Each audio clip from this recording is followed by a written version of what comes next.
नमस्कार। आज हम अमीश त्रिपाठी की काफी चर्चित किताब द इमॉर्टल्स ऑफ मेलुहा पर बात करने वाले हैं। हाँ, ये शिव ट्रायलॉजी की पहली किताब है। बिल्कुल।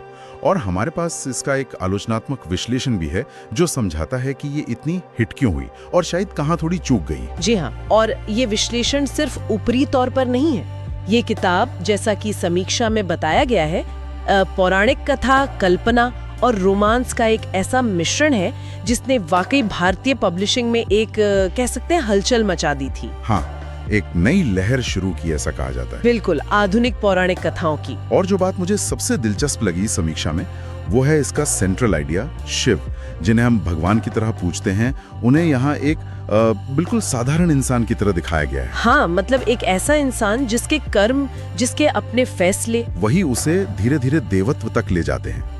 समीक्षा मानती है कि ये नजरिया, ये मानवीय पहलू अपने आप में काफी फ्रेश है। बिल्कुल सही। समीक्षा इसी बात पर जोर देती है कि शिव को सिर्फ उनकी शक्तियों के साथ नहीं, बल्कि उनकी कमजोरियों, उनके गुस्से, प्यार, उलझनों के साथ दिखाना, पाठक उससे जुड़ पाते हैं भावनात्मक रूप से। हाँ, भावनात्मक रूप से। ये उस पारंपरिक एकदम अलौकिक छवि से बहुत अलग है। और यही चीज, मतलब इंसान से भगवान बनने का सफर दिखाना, कहानी को ज्यादा विश्वसनीय और गहरा बनाता है। समीक्षा का तो यही मानना है। तो चलिए कहानी के प्लॉट में थोड़ा और उतरते हैं। जैसा समीक्षा बताती है, कहानी का समय है 1900 ईसा पूर्व। जगह है मेलुहा। समीक्षा के मुताबिक मेलुहा एक लगभग परफेक्ट राज्य है। कहते हैं भगवान राम ने इसे बसाया था और यहाँ सूर्यवंशी लोग रहते हैं। सूर्यवंशी, हाँ, मतलब वो लोग जो सूर्य देवता के वंशज माने जाते हैं और एक बहुत ही अनुशासित जीवन जीते हैं। हाँ, और इसी माहौल में एंट्री होती है शिव की।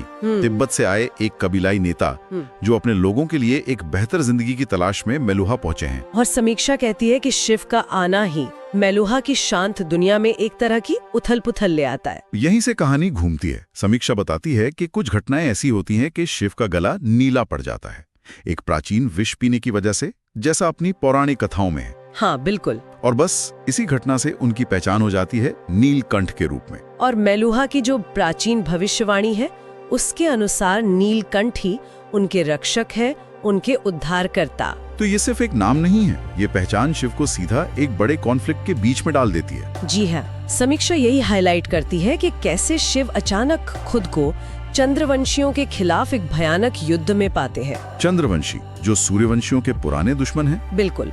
और सिर्फ चंद्रवंशी ही नहीं, उन्हें उन रहस्यमयी और थोड़े डरावने समझे जाने वाले नागाओं से भी निपटना पड़ता है।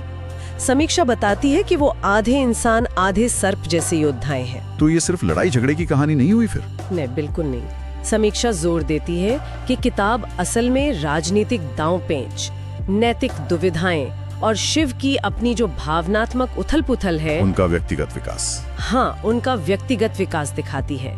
ये एक आम कबीलाई लीडर से एक महान योद्धा और फिर एक पूजनीय हस्ती बनने का सफर है। सही का। कहानी का ढांचा तो अच्छा है, पर किरदार कैसे हैं? समीक्षा कहती है कि किरदार ही से जान देते हैं। हाँ, बिल्कुल। शिव के किरदार को ही लें तो उन्हें बहादुर दिखाया गया है, जिज्ञासु भी, थोड़ा मजाकिया अंदाज भी है, पर सबसे जरूरी बहुत मानवीय। समीक्षा के अनुसार उनका जो अंदरूनी संघर्ष है, सही गलत के बीच की कश्मकश, एक लीडर के तौर पर उनका इवॉल्व होना, वही कहानी का दिल है।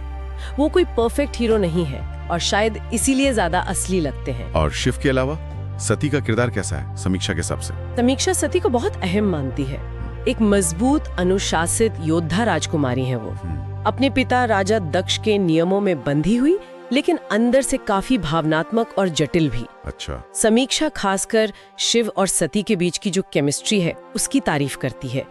कैसे उनका प्यार धीरे धीरे पनपता है, सामाजिक रुकावटों और अपनी असुरक्षाओं के बावजूद।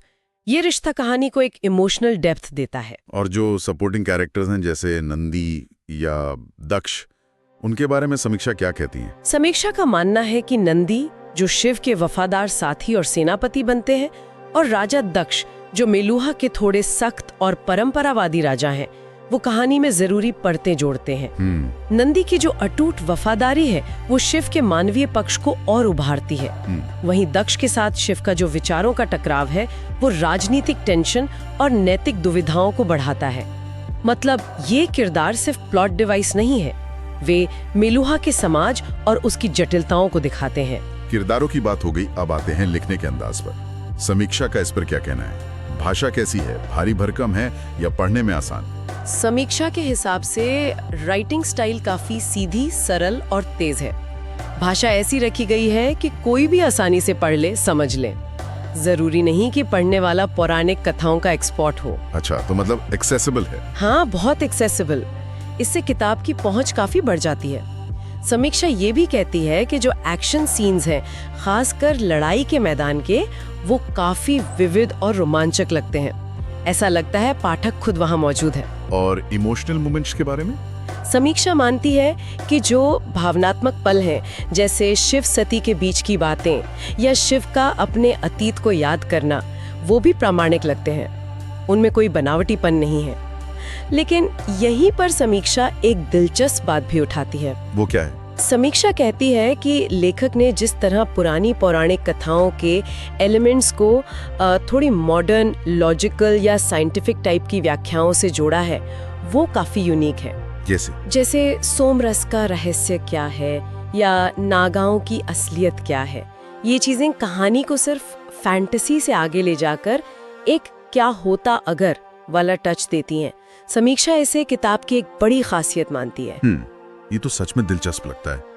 और मेलुहा की दुनिया, मतलब वर्ल्ड बिल्डिंग, उसके बारे में समीक्षा की क्या राय है? समीक्षा वर्ल्ड बिल्डिंग की बहुत तारीफ करती है। लेखक ने सिर्फ एक जगह का नाम नहीं दिया, बल्कि वहां का पूरा समाज, उनके कानून, उनकी तकनीक, जैसे सोमरस का इस्तेमाल, उनकी वास्तुकला, लोगों का रहन सहन, सबका ब्यौरा दिया है। समीक्षा के मुताबिक ये दुनिया इतनी अच्छी तरह गढ़ी गई है कि पाठक उसमें खो सा जाता है, उसे असली मानने लगता है। सूर्यवंशियों का वो अनुशासित समाज, राम के प्रति उनकी श्रद्धा, ये सब मिलकर एक विश्वसनीय माहौल बनाते हैं। तो अगर सम अप करें तो समीक्षा के हिसाब से क्या चीजें हैं जो इस किताब को कामयाब बनाती हैं? समीक्षा कई पॉजिटिव पॉइंट्स बताती है।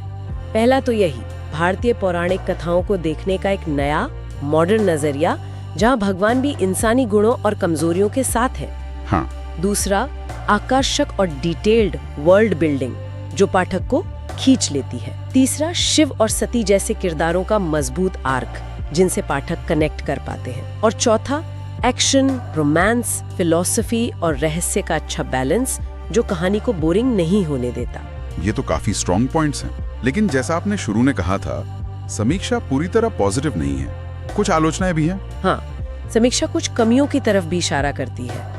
एक मुख्य आलोचना है डायलॉग्स को लेकर। अच्छा, क्या दिक्कत है उनमें? समीक्षा का मानना है कि कुछ जगहों पर किरदारों की जो बातचीत है, उनके शब्द, उनके मुहावरे, वो उस जमाने के हिसाब से, मतलब 1900 ईसा पूर्व के हिसाब से कुछ ज्यादा ही मॉडर्न लगते हैं। ये तो कई बार हिस्टोरिकल फिक्शन में होता है। हाँ, बिल्कुल। ऐसा लगता है जैसे आज के लोग पुराने कपड़े पहनकर बात कर रहे हों। समीक्षा कहती है कि ये चीज कभी-कभी कहानी के माहौल और उसकी विश्वसनीयता को थोड़ा कमजोर कर देती है। पाठक उस दुनिया से थोड़ा बाहर आ जाता होगा। हाँ, बिल्कुल। आप उस प्राचीन दुनिया में डूब रहे होते हैं और तभी कोई एकदम आज का शब्द या वाक्य आपको खींच लेता है, थोड़ा खटकता है। समझ गया। और कोई आलोचना? एक और पॉइंट जो समीक्षा उठाती है वो है कहानी की पेस यानी गति। जहां एक्शन सीन्स के लिए तेज गति अच्छी है, वहीं समीक्षा महसूस करती है कि कुछ जो इमोशनल या फिलोसॉफिकल मोमेंट्स हैं, वहां कहानी शायद थोड़ी ज्यादा तेजी से आगे बढ़ जाती है। मतलब गहराई का मौका कब मिलता है? हाँ, किरदारों की अंदरूनी कश्मकश या नैतिक दुविधाओं पर और ठहर कर सोचने का मौका कम मिलता है। समीक्षा का मानना है कि थोड़ी धीमी गति शायद इन हिस्सों को और असरदार बना सकती थी। तो ये मॉडर्न डायलॉग और कुछ जगहों पर तेज गति, ये मुख्य आलोचनाएं हुई। फिर भी ओवरऑल राय क्या बनती है समीक्षा की? इन कमियों के बावजूद समीक्षा कुल मिलाकर किताब को बहुत पॉजिटिव नजर से देखती है।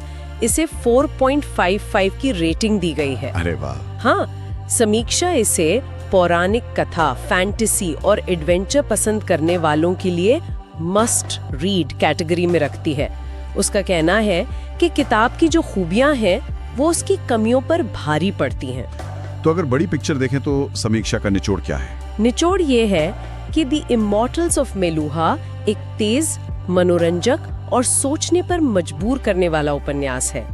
इसने न सिर्फ अमीश त्रिपाठी को एक बड़े लेखक के तौर पर स्थापित किया, बल्कि भारत में मॉडर्न माइथोलॉजिकल फिक्शन को एक नई दिशा दी।